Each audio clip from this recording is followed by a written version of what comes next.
Hey, this is Chall, both theme parks, and welcome to another Coaster Chall review.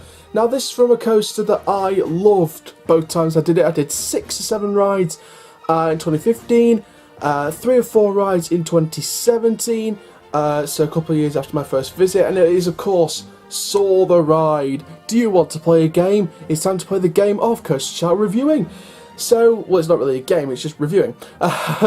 So, as usual with the reviews, I base this on queue line / station atmosphere, layout, theming of the ride, and overall out of 10 for all of the categories. So, let's start with queue line and station atmosphere. A solid 8. It's definitely one of the best themed queue lines I've ever experienced in my life, along with the likes of Wicker Man, Nemesis, in a way, with the landscaping.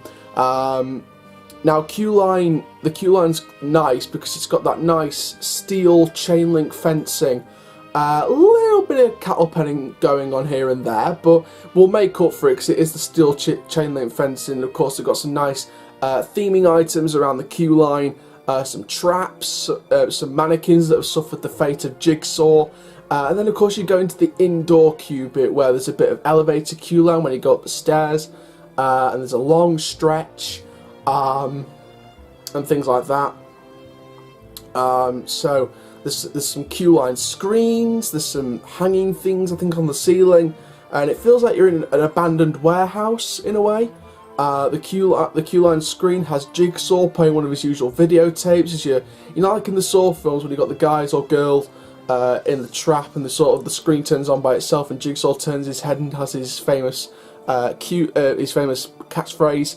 Explaining the rules and the trap and what happens if you lose, things like that. It does that kind of thing, but on an overall basis, as if we're the ones that are trapped in this warehouse, which I loved about Saw the Ride. I loved how they played on the movies a lot and referenced a lot to the movies. It wasn't just their original ride version take on Saw.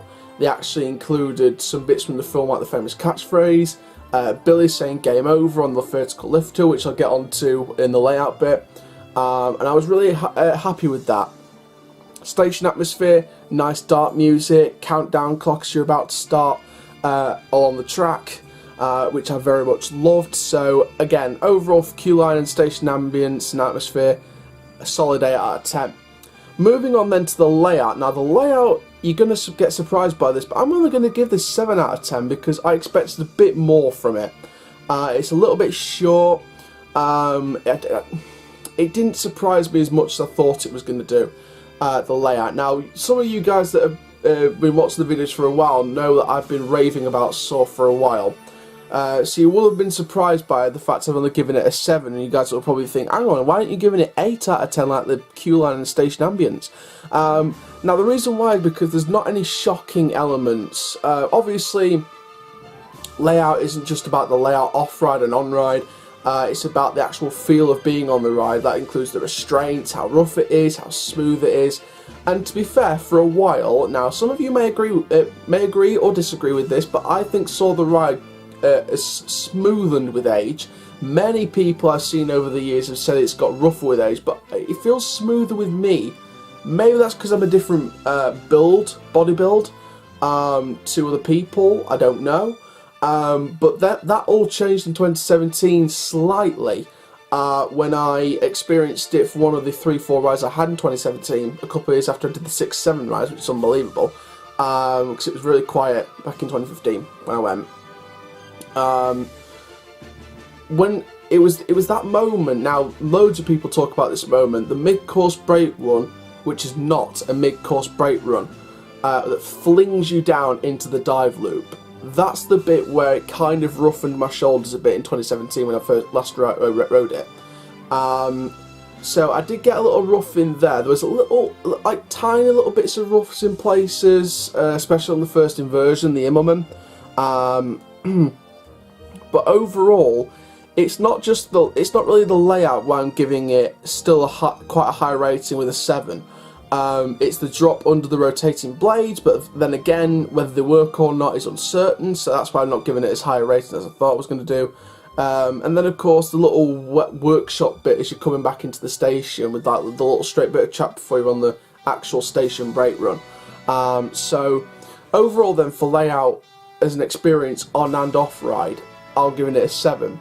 Theming around the ride, now this doesn't include queue-line theming, this is theming around the ride itself. Apart from the rotating blades, there isn't really any theming on the ride, so I'm only going to give theming on the ride a 4 out of 10 just because of the rotating blades, and then again, we don't know if it works or not. It might be on, it might be turned off, so it's a bit of 50-50 here, but I'm going to give that 4 out of 10 for theming on ride. Overall then, I'm going to give it 7.5 out of 10 because it's still a decent ride in my opinion. It is in my top 10 coasters. You can tell I've not been out much.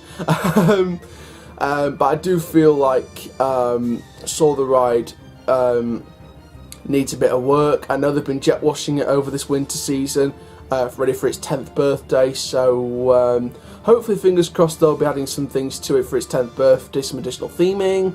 Hopefully we'll get more details as soon as possible, but there we go. So overall for Saw the Ride at Thorpe Park, I'm going to give it 7.5 out of 10.